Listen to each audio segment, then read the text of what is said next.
just in. See the moment officers save a woman from her underwater car. I'm Nicole Burley. It's Wednesday, July 21st. This is Rush Hour.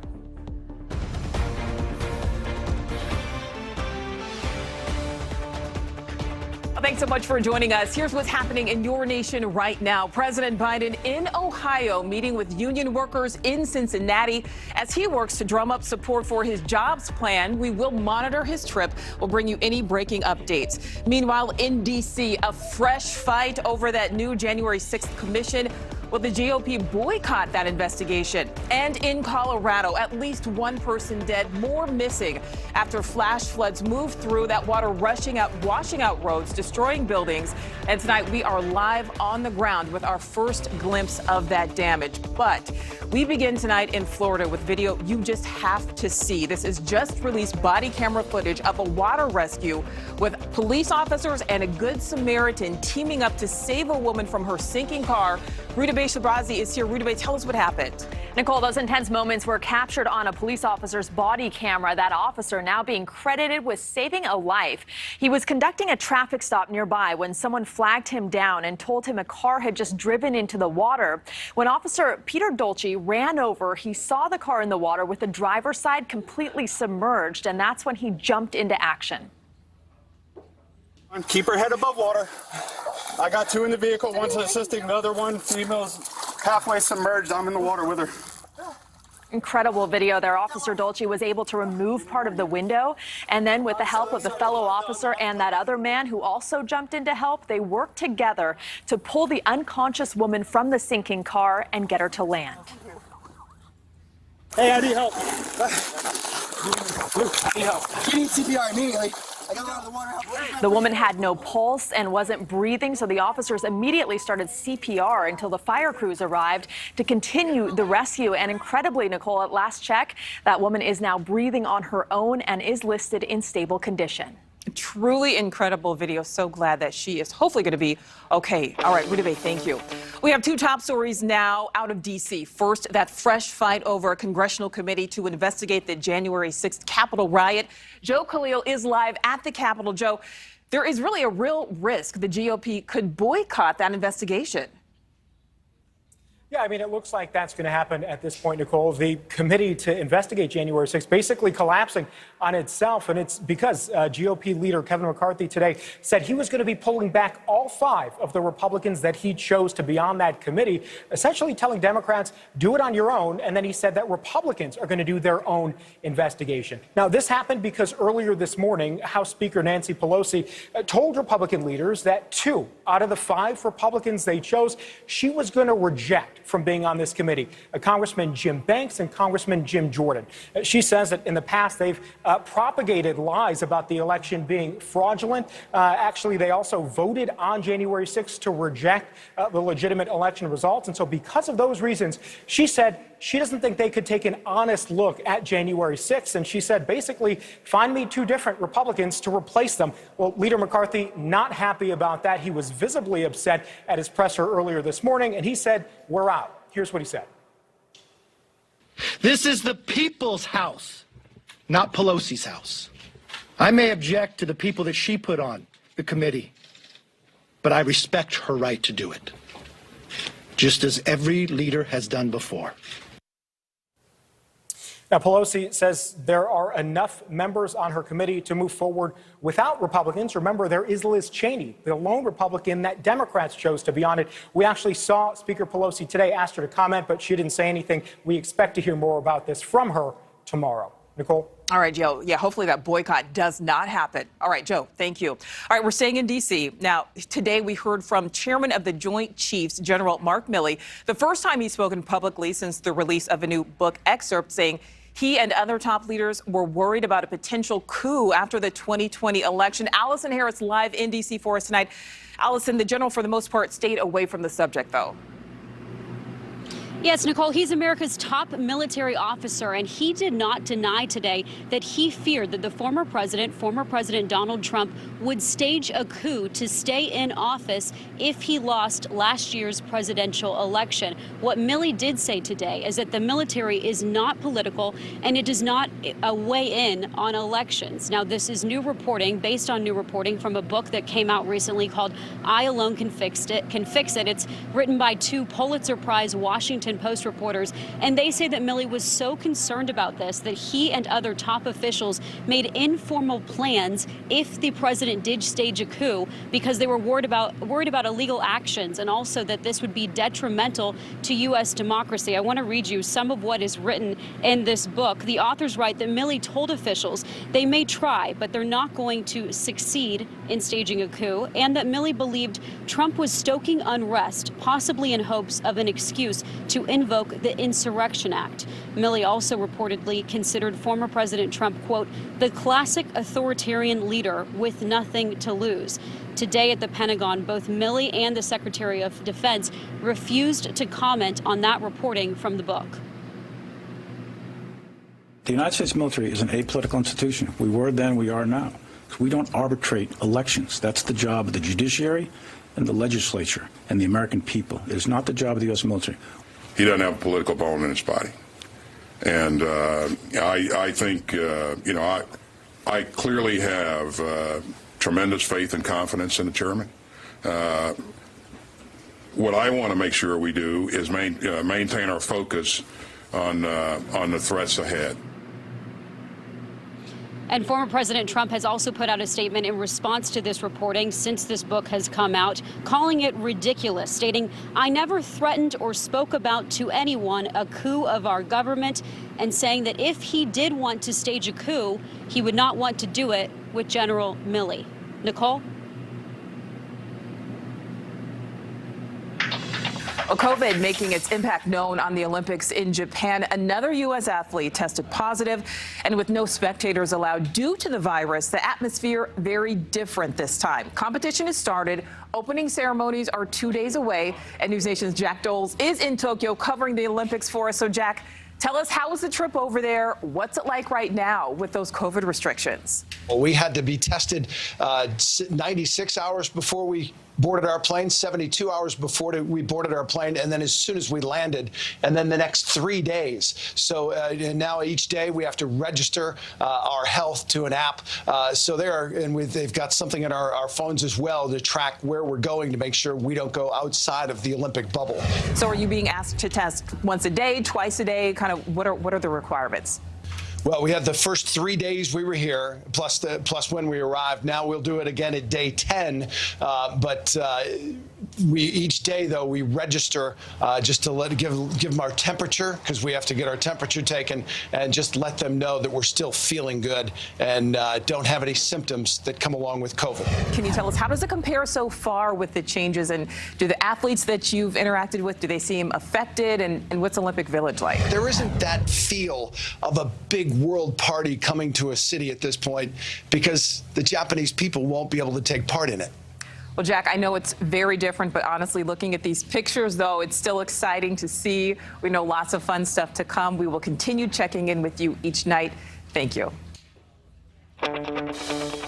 Now to the pandemic in America. Here's what you need to know today. COVID cases in the U.S. have tripled over the last 2 weeks, from a rolling average of less than 14,000 earlier this month to more than 37,000 this week. More than 80% of those new cases are Delta variant. Meanwhile, the Biden administration extending restrictions on non-essential travel for the northern and southern borders through August 21st. That, as Canada announced this week, it would reopen its border to fully vaccinated Americans August 9th. The most recent CDC data shows that only about 56% of Americans have received at least one shot. A lot of the holdouts are actually people working in hospitals. News Nation's Brian Enton live tonight in Miami. Brian, you spoke to some ICU nurses who have received the vaccine. Tell us, how are they reacting?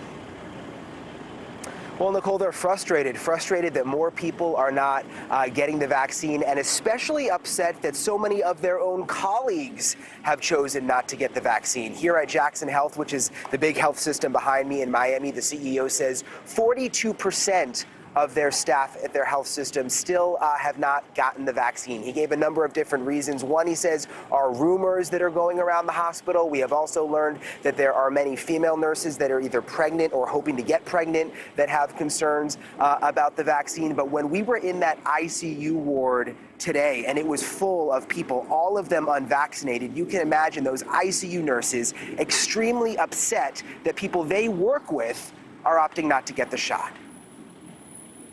Very disheartening because we know of cases of actual healthcare workers here who have gotten COVID and are very sick in the ICU. So it hits home. It's sad to see people that you know being hospitalized. People you work with that are supposed to be really well educated on this, and because of some reason or another, they're not vaccinated. It's sad. And vaccine hesitancy among healthcare workers, not just an issue here, it's a problem all over the country. In New York City, also about 40% of healthcare workers there have chosen not to get the vaccine. The mayor has said they either have to get the vaccine by August 1st or they must take a COVID test every single week. Nicole? Yeah, those are some pretty surprising numbers. All right, Brian, thank you.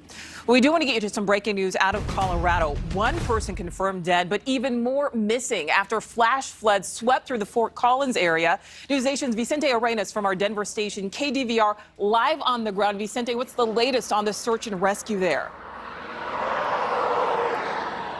Nicole, a lot of concern. They know where the body is of the person who's deceased, but they can't get to that body because there is so much water rushing down the river. There are large trees. There's even furniture coming down the river right now. There are also 2 other people who are missing. There are rescuers that are posted along bridges along the river. They're wearing those red helmets that you see sometimes. They're wearing life vests. They're just peering into the river, trying to see if they can find those people who are missing. Right now, it seems to be more of a recovery mission than anything. All this started yesterday afternoon when rain fell here. It wasn't a significant rainfall, but here's the problem. We had huge wildfires here last year, so just any amount of rainfall then just goes rushing down the mountain. It creates mudslides and it causes the rivers to be filled with debris, and that is what has got us to this point this afternoon. That search continuing for the 3 people who are missing and considered dead at this point. Nicole, back to you. Yeah, we hate to hear that. All right, Vicente, thank you. Uber and Lyft riders across the country left scrambling today as rideshare drivers went on a one-day strike. Those drivers protesting what they're calling unfair wages and working conditions, and they're calling on Congress to let them unionize. NewsNation's Nancy Liu live at LAX where drivers are picketing there. So, all right, Nancy, give us both sides of the story here. Absolutely, Nicole. Customers, a lot of them, they are understanding and supportive, but they are frustrated by surge pricing right now because behind me you can see dozens of drivers. They are out here and not on the roads. They are calling on customers to close their apps. This is the main walkway leading from the airport over the rideshare pickup area. Now, this is a day-long strike. It's underway actually in 11 U.S. cities, including here in L.A. The job action against Uber and Lyft comes amid an ongoing shortage of drivers, which has led to surge pricing and longer waits in many U.S. cities. But according to Rideshare Drivers United, higher fares have not led to higher wages. The group is demanding fair pay, better protections for workers trying to unionize. Here at LAX, most customers are paying more and largely unaware of a strike. Protesters claim wage cuts along with surcharges at LAX can mean income of just 32 cents a mile. 32 cents? How in the United States does anyone pay anybody 32 cents? It's definitely messed up. I guess I wouldn't mind paying the surge fee if I knew that it went directly to the driver rather than to Uber. No response from Uber today, but Lyft tells NewsNation that in major markets, some drivers are making over $30 an hour, adding that today's strike does not seem to be impacting driver availability or wait times for customers. Now, there may be even fewer drivers, Nicole, in the future because Lyft is actually testing autonomous self-driving service in markets such as as Miami and Austin over the next year or two. Nicole? All right, yeah, pretty big discrepancy in wages there. All right, Nancy, thank you. Well, tonight, teens and kids receiving transgender treatments in Arkansas will be allowed to continue that treatment. It comes after a ruling by a federal judge today. And Jay Burr with our Little Rock station, KARK, live with what happened in court today, Jay. Oh, well, you nailed the head right on there. Basically, a federal judge ruling that the SAFE Act, the Save Adolescents from Experimentation Act here in Arkansas, put an injunction on that. That bill is actually set to go into effect next week. This now puts everything on pause. He also dismissed a motion by the state to dismiss this whole lawsuit. So this thing will continue to go on. Even in some of his comments, Judge James Moody here in Little Rock did say he did expect an appeal no matter how he actually ruled on this. It looks like this is going to work its way up to the 8th Circuit now. All right, so the judge even saying he's expecting an appeal here. So what were the arguments on both sides of this? Well, the ACLU arguing that this law held transgender treatments to a much higher standard than any other type of treatment out there. Some of them even said hysterectomies were held to a lower standard, even if it were in some of the youth, but it did depend on it. The state arguing that it was the outcomes of any of these treatments that they were going for, not necessarily the procedure itself. Also, the ACLU countering with that's obvious discrimination. They also did have a caveat in their lawsuit that it did say that it violated doctors' First Amendment rights to be able to have their free speech, because in this law it said that doctors could not recommend patients for any types of treatments for this, and that would also be going out of state as well. And Jay, this is a topic people tend to have pretty strong feelings about on both sides. So what are some reactions you've seen so far from people there in Arkansas? Well, obviously, anybody who was in favor of today's ruling, very joyous. There was a packed lawn out here in front of the federal courthouse here in Little Rock. Many people just relieved that they can continue their treatments. In fact, there were several youth out here today that even spoke on the matter, saying that they enjoy the treatments, that they can live their full selves. And even parents out here were saying, this is something that the state needs to basically butt out of, because it's really none of their business, as long as it's nothing illegal, which many of these drugs not deemed illegal. Now, there has been the debate of what is the use of it being off-label, which was also part of some of the arguments here today. But anybody who was against the ruling today, basically saying that the fight's not over, that it's going to work its way up. I did speak briefly with the author of this bill today. She said she was obviously disappointed in today's ruling, but the fight is far from over. And like I said earlier, already making its way up to the 8th Circuit. Nicole, back to you. All right, Jay Burr, breaking it all down for us. Thank you. Well, an intense rescue near St. Louis, nearly 200 feet below ground at a drainage construction site. Andy Banker from our St. Louis station, KTVI, was there live with the effort to rescue the 4 trapped workers, Andy.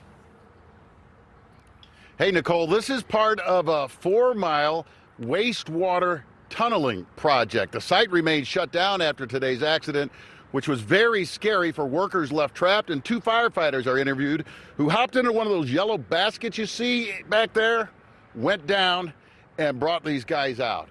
They say an on-site crew was able to rescue the most injured worker.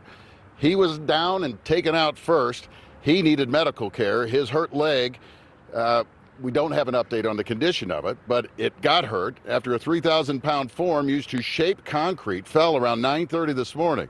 He was taken to a hospital for treatment for a non-life-threatening injury. 3 more workers, though, remained safe and not pinned, but still trapped by that fallen form. Into the basket and down the firefighters went. They had radio contact with the trapped men. There was daylight from above, plus electric light from underground, the construction site that had been there for several months now. That helped them see, and about an hour after they responded, out they came with the workers. Everyone was safe. OSHA is now investigating. There's no update again on the condition of that injured worker, and no word for us here in St. Louis when this project may resume.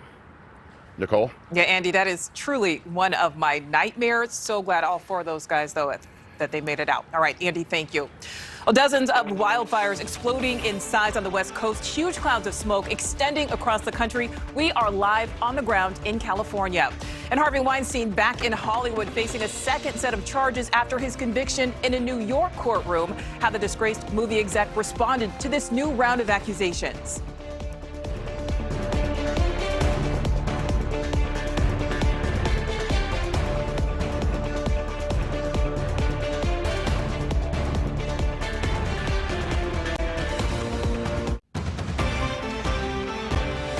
Now to that Western wildfire emergency. Albert Ramon in the Weather Center. Albert, I know you've been staying on top of this. Any end in sight for the firefighters and for those residents? No, unfortunately, the winds continue and the dry weather pattern continues. Let me highlight the three biggest fires that are burning here tonight. We'll start in South Central Oregon. Boot Lake Fire now just under 400,000 acres, 32% contained. The Dixie Fire, that's the one not too far from Paradise, California, at 85,000 acres. And the Tamarack Fire south of Lake Tahoe at 39,000 acres. Here's the amazing news that we're just now getting in the last couple of minutes. Smoke associated with fires burning in the West and also Canada has found its way to include every single state with the exception of Florida here in the lower 48. As far south as northern Mexico, as far east as places like Nova Scotia and the Maritime of Canada. So it gives you an idea just how much smoke these fires are producing. And we can see the smoke right now on visible satellite. This is the Dixie Fire. That's not cloud cover. That is smoke that's continuing to move off towards the northeast with these strong southwest winds. Reduced air quality around places like Chico, California tonight. Hazardous air quality in the forecast. Also just north of Reno tonight into tomorrow morning, Nicole. Just really hoping they would get some relief. Yeah. Albert, all right, thank you. Well, officials in the West also responding to the Peak Fire that's in Southern California. At this point, it has burned more than 1,700 acres. News Nation's Moses Small from KGET live on the fire line right now. So, Moses, how contained is this fire at this point? Nicole, good afternoon. The fire is just 5% contained. So I spoke to the county fire department just a few minutes ago. They told us that the 5% mark was left over from this morning, but at this time, they haven't made enough progress on it to bring that containment above 5%.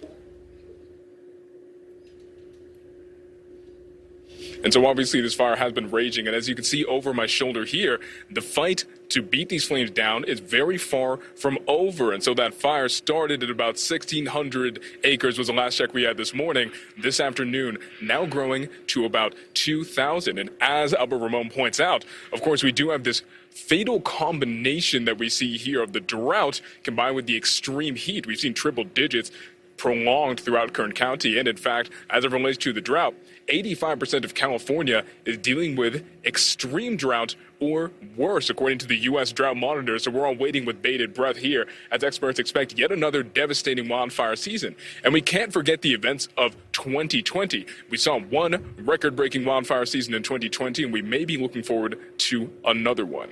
In Kern County, Moses Small for News Nation. Nicole, back to you. All right, yeah, Moses, we see so much smoke behind you. All right, thank you for that report. We do have a lot more to come here on a rush hour, starting with a true crime headline. A college student who thought she was getting into an Uber, instead ending up in an alleged murderer's back seat. That suspected killer on trial today. Plus, we've seen a series of ransomware attacks targeting huge corporations and government agencies. But could your personal data be just as vulnerable? Just how much cyber criminals can pay to get their hands on your personal information.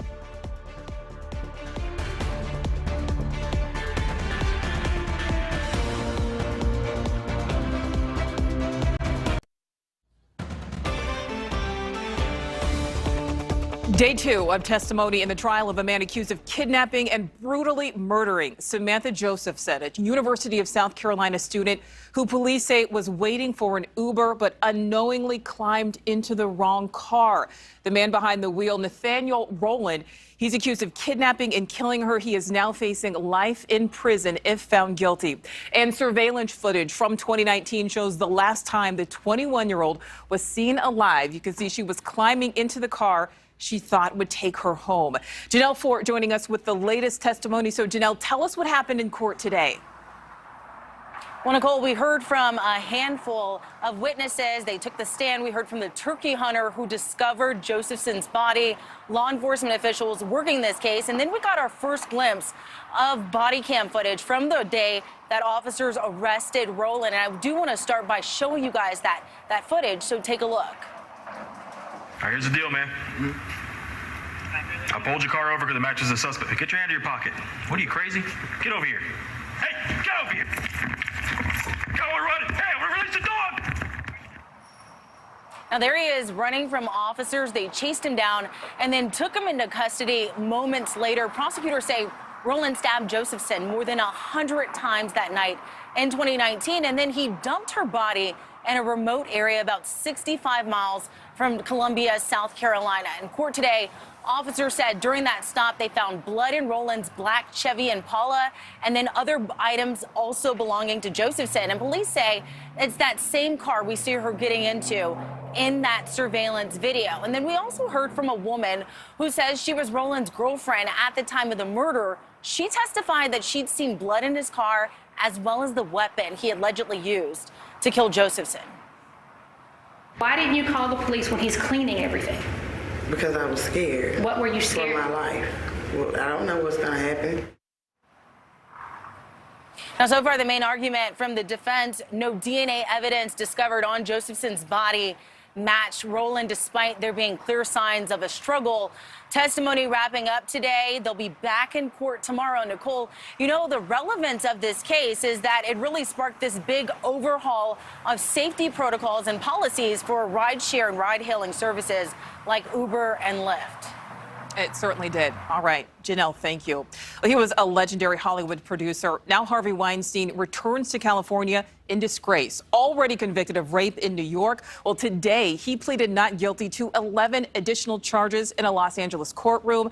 And News Nation reporter Elena Abovian from our Los Angeles station KTLA with today's hearing, where Weinstein had very little to say. Harvey Weinstein did make his appearance in court today. This was his first one, and he has entered a not guilty plea on 11 counts. Now, the 69-year-old was wheeled into court this morning, the criminal courthouse here in downtown Los Angeles. He was in a brown prison uniform, also in handcuffs, wearing a mask. The disgraced Hollywood mogul made his initial court appearance today after being extradited from New York. Weinstein pleaded not guilty to 11 counts, including rape and a sexual battery by restraint charge. These charges involve 5 women in Southern California between 2004 and 2013. If he is convicted on all of these counts, well, he could be facing life in prison. Now, the indictment was unsealed today. He is scheduled to return to court on July 29 for a motions hearing. Prosecutors have said they are ready to proceed to trial within 120 days. The former mega producer is already serving a 23-year prison sentence for a sexual assault conviction in a different case in New York. Initially, Weinstein's defense team asked to postpone this arraignment due to a medical procedure related to his eyesight, but that request was denied. His team has filed a demur, essentially challenging 3 of the 11 counts on the statute of limitations grounds. He absolutely, unequivocally, and categorically denies the allegations in this indictment for the reasons that I've articulated. They're unprovable, unproven, uncredible, and unsubstantiated. And that'll become clear as we litigate this case. If law enforcement didn't believe that they were credible allegations and can be proven and had some corroboration, no charges would have been filed. And while he waits for trial, we're told that Harvey Weinstein will be in an LA County jail being held without bond. And if he needs medical attention there, well, according to the prosecution, he will be able to get it. In downtown LA, I'm Lena Abovian. We'll send it back to you, Nicole. All right, thank you. Well, still ahead tonight on Rush Hour, is your online data safe? How criminals are now paying to get their hands on your personal info, and can you really do anything to stop it? An athlete activism on display in Tokyo, soccer players kneeling before the first Olympic action, while the head of the IOC says he has no plans to put a stop to it.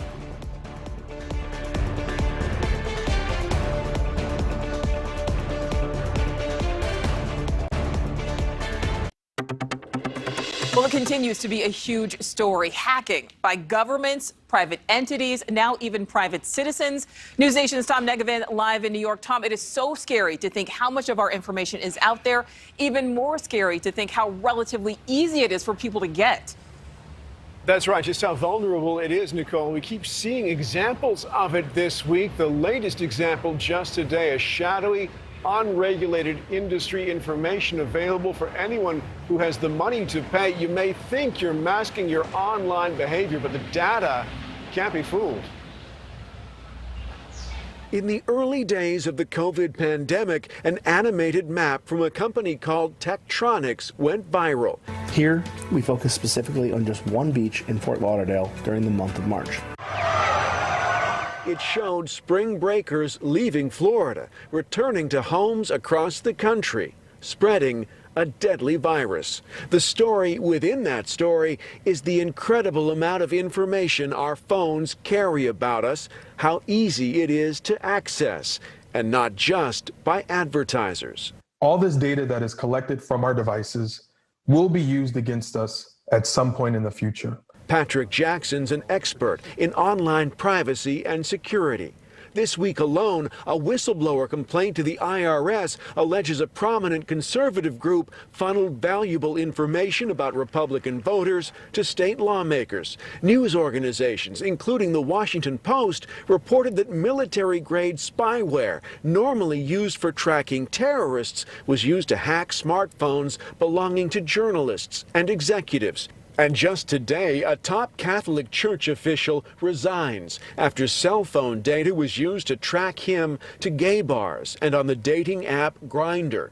Privacy experts can't recall a case like it, but it's not illegal. In fact, it's a business. Information for sale on sites like dataraid.ai, starting at $4,500 a month. The data is hard to fool, and it's hard to optimize your strategy for how you're going to hide yourself online when you have no idea the amount of data that's being collected off of you and how that data could be used to unmask you in the future. Now, there are some state laws regulating how this information can be used, but no federal law prohibiting it. So what that means is if you have one of these, and Nicole, I think you do, your location service is on, you can never be truly anonymous. And never be anonymous. All right, Tom, thank you. Well, we are counting down to opening ceremonies in Japan. We now know who will be waving the flag for Team USA, plus what we learned from the U.S. women's national soccer team's stunning first-round loss. And country music legend Dolly Parton breaking the internet with a Playboy pose at the age of 75. What inspired her to recreate her famous magazine cover from the 70s.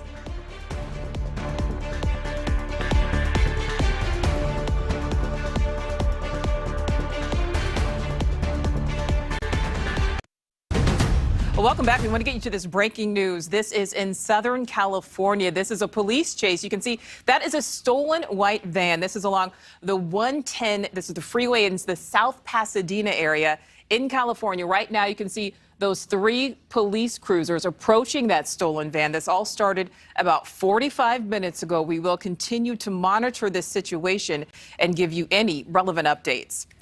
Well, meantime, let's go live to Tokyo, where the games have started. There's already a U.S. upset. News Nation's Aaron Nolan is here with that and some other big news, Aaron, including protests by athletes. Yeah, Nicole, we are underway with action from Tokyo. Late last night, the games began, but not before protests on the pitch. The women's soccer event featured several games last night, with most of the teams involved taking a knee to protest inequality around the globe.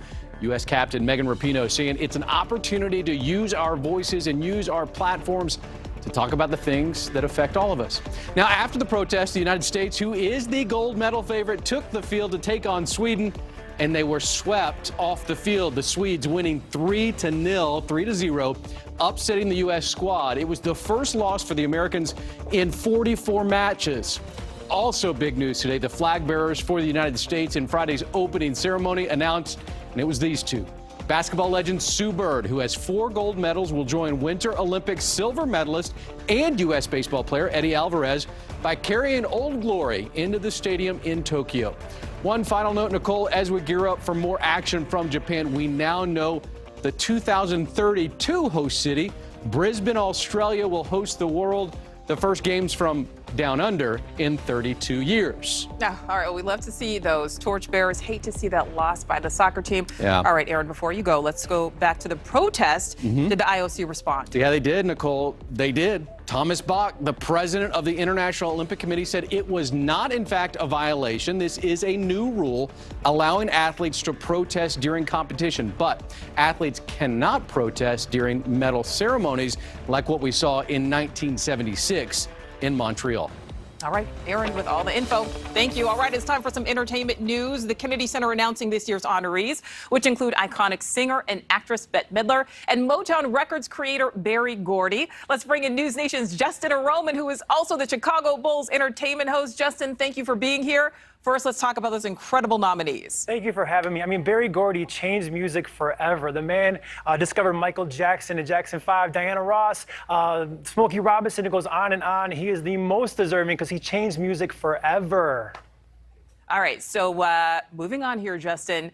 We tease this. We're talking Dolly Parton. She is trending with her special birthday gift to her husband. She posted it on Instagram, broke the internet, captioning it Hot Girl Summer. Yes. I mean, here's the deal. People are saying she looks so hot for 75. She looks hot for any age, fill in the blank age. Dolly Parton has it going on. I mean, we can only hope to look half as good as her when we're that age, right? Oh, yeah. Dolly Parton, who does not love this woman? Absolutely love her. All right, Justin Roman, Chicago Bulls entertainment host. Thank you so much for being with us. Thanks for having me. I appreciate it.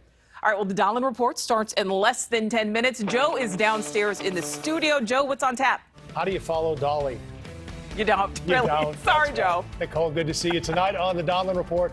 We are dissecting the political tug of war over the January 6th committee in the House. Why did Nancy Pelosi axe Republicans Jim Jordan and Jim Banks? And what happens from here? We'll get into that. And then, just a month after the highly touted Biden-Putin summit in Geneva, the Russians are upping the stakes, unveiling a new fighter jet one day after threatening the U.S. on Twitter.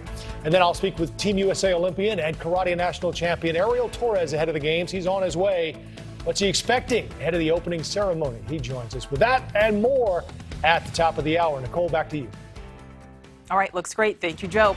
Well, still ahead, we have a final check of your top stories around the nation, including millions already being promised to the condo collapse survivors and the victims' families.